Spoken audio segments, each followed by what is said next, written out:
Hier, écoute, j'étais dans la superbe ville de Montréal hier. Et pour la 3e fois, je vous dirais en 3 ans, il y a quelqu'un de notre gang, parce qu'on était quelques parents de hockey qui étaient là, peut-être une dizaine de parents de hockey du Collège de Lévis. Ça aussi, je vous en parle tantôt. Les sujets s'accumulent quand on manque une journée. C'est comme si les sujets, ça déborde, puis on est comme un peu débordé par les sujets. Bref, hier, on était une douzaine de parents qui étaient là. Et pour la 3e fois, je vous dirais en 3 ans, il y a quelqu'un dans notre gang qui, à Montréal, s'est fait voler son char. Incroyable. Fait au moins 3 fois que ça m'arrive. Ouais. Puis le vol d'auto, c'est très documenté. Là. Vous savez qu'il y a un phénomène là, depuis quelques années qui est évident. Mais à Montréal, ils ont vraiment, mais vraiment un problème avec ça. Puis les 3 fois, c'est toujours le même modus operandi. On se parque soit à l'hôtel, soit à l'aréna. Puis à un moment donné, 1 heure après qu'on soit arrivé, mettons, il y a quelqu'un qui nous dit « Bon, mon char n'est plus là. » Aïe, aïe. Je vous dis, là, ça fait 3 fois en 3 ans. Là. C'est pas anecdotique. De toute façon, comme je vous dis, c'est chiffré, c'est documenté, le vol d'auto. Je pense que Montréal a un problème pire qu'ici. Je ne dis pas que le problème n'existe pas ici. Tu as déjà vu quelqu'un spotter des chars, toi, dans ta rue, je pense? Alex, c'était toi qui avait vu ça? Oui, j'étais parti à courir après, même courir en char. Là. Ouais. Je l'ai raconté plusieurs fois. T'as-tu... J'ai pas besoin de dire l'année puis combien il l'a payé, mais peux-tu me préciser, mettons, le modèle? C'est un VUS? Je pense que c'est un Jeep. Je pense que c'est un modèle Jeep qui sont très, très, très, très populaires. Puis, parce que souvent, c'est les Toyota qui se font énormément voler, les Highlanders, parce que c'est des chars hyper fiables. Et Honda aussi. Ils les envoient ailleurs. C'est ça, Honda, Toyota, ça vaut cher parce que tu sais qu'avec 0 entretien, tu vas pouvoir le garder 15 ans. Fait que tu vois, ça m'étonne un peu. Pas que les Jeeps sont pas fiables, mais vous comprenez. Là, on nous dit tout le temps Toyota, Honda, c'est les chars les plus volés. Exactement ça. On le voit dans les statistiques. Puis moi, les derniers que je connais, il y en a un dans mes 3 exemples que j'ai vécu au hockey. C'est un CRV qui avait été volé. Mais un des points communs, souvent, qui revient, c'est que ça arrive beaucoup. Hier, je vous l'ai dit, j'étais dans le West Island, donc on est proche de l'aéroport Trudeau. Pas tellement loin du port. C'est souvent dans ce coin-là.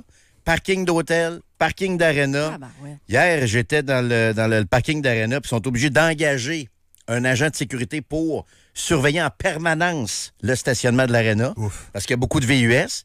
Là, la personne qui est avec nous autres hier, qui s'est fait voler son VUS, je t'annonce qu'il y avait un équipement de goaler complet également dans le véhicule. Ça, c'est le fun en maudit. Quand tu t'en vas dans un événement de hockey, quand tu te fais voler tes valises, ton équipement, etc. Parce que c'est ça, j'allais dire. Se faire voler, c'est toujours un peu intrusif. Tu as tout le temps l'impression un peu de t'être fait violer ton intimité. Puis un véhicule, tu te dis, bon, ben gars, c'est un char, on va en racheter un autre, puis on va embarquer dans le processus. Mais c'est tout ce qu'il y a dedans, là. Je veux dire, il y a du monde qui ont leur vie dans leur char, là. Littéralement. Fait que, en plus, quand tu perds des objets de grande valeur comme, on s'entend, là, c'est quand même une grande valeur, un équipement de hockey complet pour un goaler. C'est quelques milliers de dollars, là. En plus, là, tu calls à tes assurances, équipement de goaler, t'es là, on va vous remonter votre prime, C'est ça. Puis tous les petits gugus que tu gardes dans ton véhicule, des fois des papiers, des ci, des ça, des factures. C'est un casse-tête exceptionnel, là, de remettre tout ça en place. Il y a ça, Kat, mais il y a aussi l'aspect que c'est Montréal.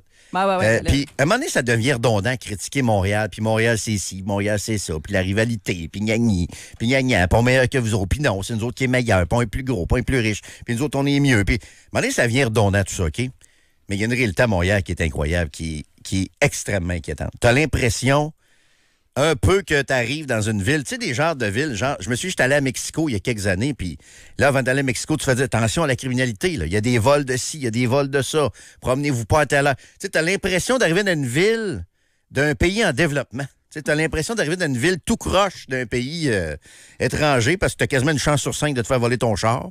Il y a de plus en plus, malheureusement, tu sais, des attaques dans le métro à certaines heures, etc. Ajoute à ça des problèmes d'itinérance.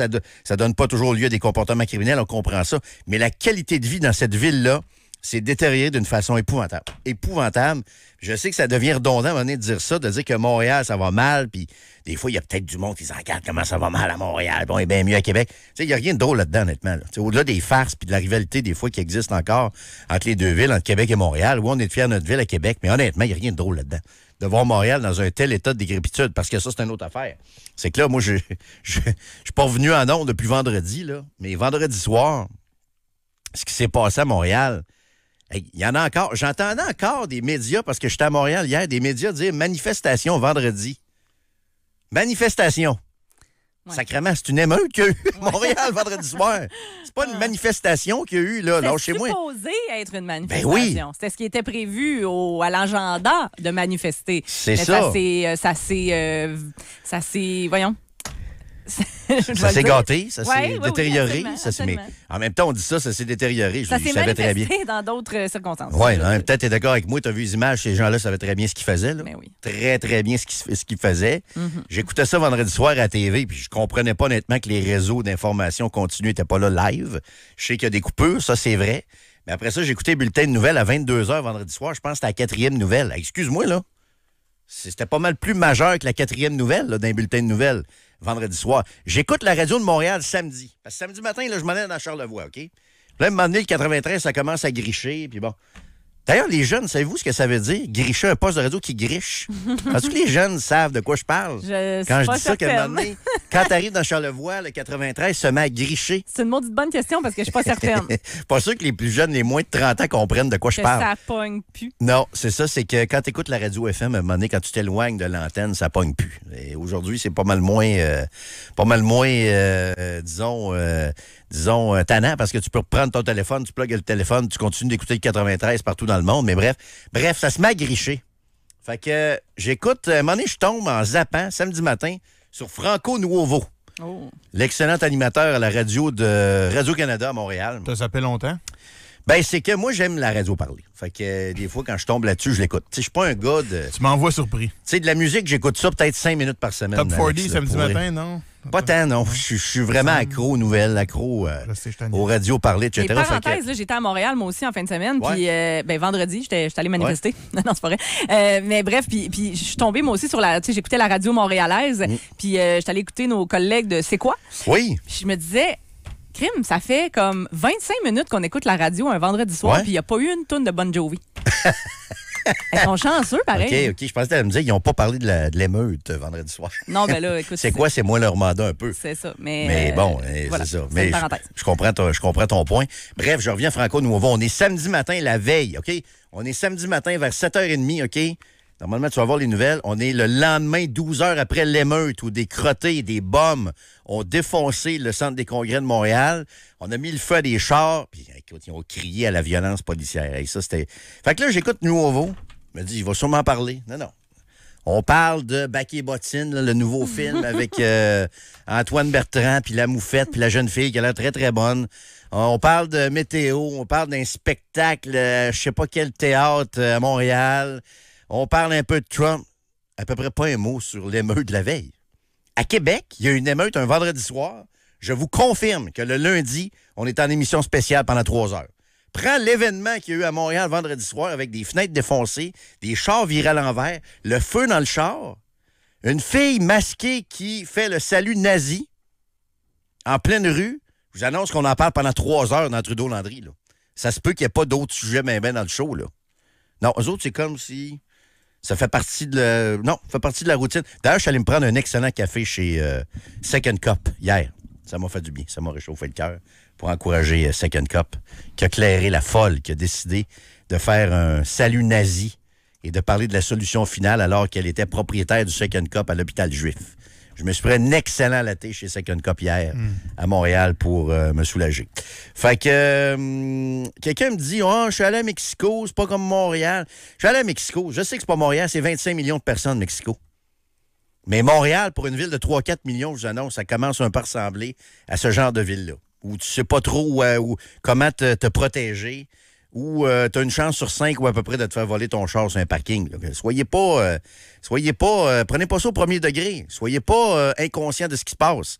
Mettez-vous pas la tête dans le sable là, sur ce qui se passe actuellement dans cette ville-là. Mais écoute, la mairesse a dit qu'elle laissait la maison en ordre. Elle a dit ça là, lors de son dernier budget. Comme si, parce que tu avais un garde-robe en ordre d'une maison dans laquelle c'est le bordel, tu pouvais dire que la maison est en ordre. Alors qu'elle, elle a un garde-robe en ordre, elle a réussi à boucler le budget cette année, puis à limiter à l'inflation les taxes. Mais malheureusement, c'est une ville qui recule. T'as l'impression que c'est toujours de pire en pire. Donc, bien content d'être de retour à Québec en ondes avec vous. 25226 via texto. Si ça vous tente de commenter, si ça vous tente d'ajouter des choses. Quelqu'un nous dit si les émeutes avaient eu lieu à Québec, les médias de Montréal en auraient parlé. Je sais pas. Ça avait été on dirait que quand c'est des pro-palestiniens, c'est moins grave, on dirait, dans la tête de certains. Parce qu'il y a beaucoup, beaucoup de gens qui le disent pas trop, mais qui trouvent que les pro-Palestine qui font de la violence ont raison. Ouais. Ça, c'est plate un peu, là, mais il y a malheureusement un peu de ça là-dedans. Tu as le droit d'être anti-Israël à Montréal. Puis ailleurs aussi, pas rien à Montréal, dans bien des places. C'est correct. C'est correct de se comporter comme ça quand tu défends la Palestine versus Israël. Mais tu as le droit d'être anti de ce que tu veux, mais pas dans ces circonstances-là. Ouais, tu peux pas le démontrer de cette manière-là. Je pense, peu importe ton camp, peu importe ton bord, quand tu tombes dans la violence, dans les gestes d'incitation à la violence, là, tu n'as plus le droit de rien, va tout. Là. Et voilà.